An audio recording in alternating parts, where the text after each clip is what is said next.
2 or 3, 4 crises ago, I don't know, I'm an old guy now, I had a personal crisis, of losing everything.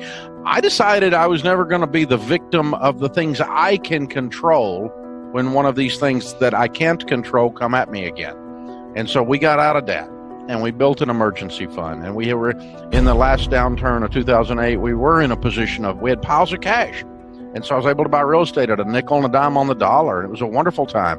But there were other times I was broke and couldn't take advantage of stuff being on sale. But if you're in a position you got money right now, the stock market's on sale, real estate's not moved much yet. But if you're buying even consumer items other than toilet paper, most things are on sale. It is cliche, but cliches come from truth. It's the greatest time and the worst time in your life. You don't want to go back there. I went bankrupt. I lost everything in my 20s. I don't want to go back there. But the lessons that I learned from that pain were so thorough. Pain is a thorough teacher. It was a rich time. The fertilizer was everywhere. Lots of place to grow stuff, lots of poop. And that's what you had there in 2008. There weren't any jobs. You could just, there was a contraction of the economy, a recession, and you are on your citrus couch. And so you found out that the secret sauce in your life is the guy in your mirror, that it's not some outside variable that's going to come and save you. The cavalry's not coming.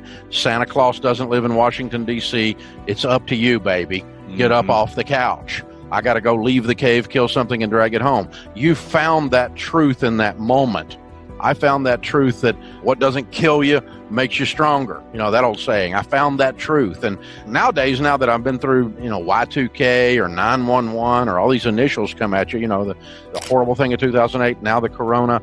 The only thing I am sure is we're going to get through this. You get hope because you go, it's not going to kill you. You could get the virus. I don't mean that, but I'm saying the economic stress that we're under, the fear that we have, the concern or the worry that we have, you don't die from it, but you feel like there's this hopelessness, and the truth is that's unfounded.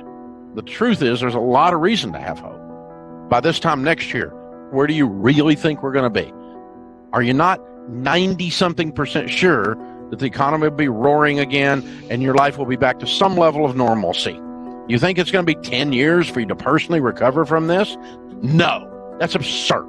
And you know that once you've walked through several of them.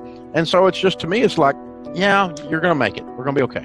We're in fabulous financial shape. It's not I got a lot of money invested in the stock market. It's going down. I'm going to put some more money in while it's on sale. If real estate goes on sale again, I'll buy some more. It's not arrogance. It's just I've been doing this a long time. I'm the little pig in the brick house, huff and puff, baby. But it does put you in a position to serve then. And truthfully, you get more joy, even in a crisis, in serving than you do in sitting in the basement and counting your coins. The thing is this, we all get wake-up calls. We get wake-up calls in our relationships, our spiritual walk. We get wake-up calls in our finances. And some people, the phone's ringing off the hook right now. They're getting wake-up calls on a bunch of things. They're at home with their family, and they're starting to realize, I was disconnected from my family. They got a wake-up call on their relationships at home.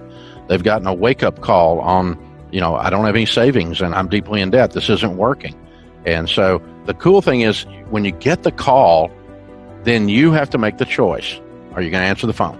And if you pick the phone up, that means, baby, it's time to change. And you can look back, and you might be 27 years old right now watching this, and you're screwed. You lost your job. You got no money. You got no savings. You feel like it's all over. And I remember in 1970, I was 10 years old, and I was in my grandpa's backyard. We were tearing down an old deck.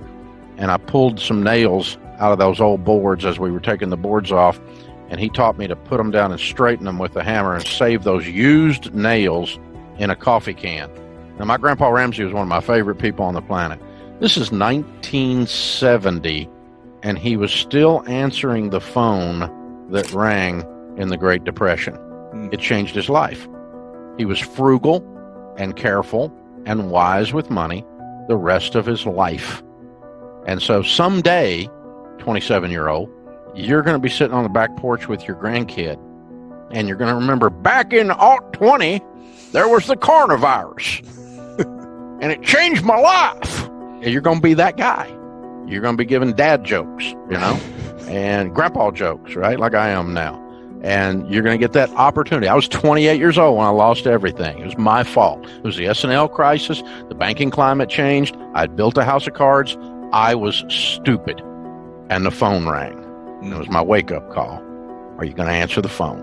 Are you going to change your life to where you say, never again? I'm going to control the controllables to where I'm the little pig in the brick house. Never again. That may be the only thing you get out of this crisis, and if it is, you got enough. In my life, when I have become desperate, right after that's when I become stupid. When you get scared and you go rushing towards something out of fear, that sense of desperation, this thing, when you do that, you're getting ready to screw up. I mean, just count on it. And the other time you do that is if you're greedy. If you think okay, I got this one. I can take advantage of this. And I mean, greedy as a lack of virtue greedy. I don't mean greedy in a positive way where I'm being ambitious, okay? I mean the negative sides of greed. And so if you're functioning in desperation or in this no holds barred, I'm going to just clean up on other people's pain thing, that's when you're getting ready to screw up and you're getting ready to make a major mistake. And so you're set up also for con artists when you do that. If you're functioning in high emotion, your brain just doesn't work good. My friend Art Laffer says, when you're panicked and when you're drunk, you don't make good decisions. When you're on high emotion, your critical thinking skills shut down. That's when I've made the biggest mistakes in my life, is when I was desperate, and the few times that I was greedy, where I thought, I'm going to slip in there and that's going to be easy money.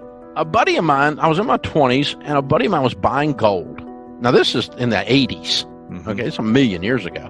And he's buying gold, and he had this friend that was a gold bug. He was picking gold, and this guy had picked the gold prices where they were going within $1, like 14 times in a row. We both dropped $5,000 into this thing, and if we had hit, it was a margin deal, and so I would have made $50,000. But it's a margin play, which means you're either going to make $50,000 or you're going to make zero. So he picked it right 14 times. The time I got in, the 15th time, missed it. I got zero. Turned $5,000 into zero instantly. Last time I bought gold, last time I played stuff on margin, last time I got greedy. The vast majority of people who are successful financially and successful have done it incrementally. There's very few people who you see a meteoric rise in their wealth or their success that keep it. I think because you build your character along the way to be able to hold on and be able to do it. I think that's my theory on it. I mean, I got rich quick. I started with nothing. And by the time I was 26, I had $4 million worth of real estate. I built a house of cards, and I had $1 million net worth. I made $250,000 in 1984. I was making $20,000 a month.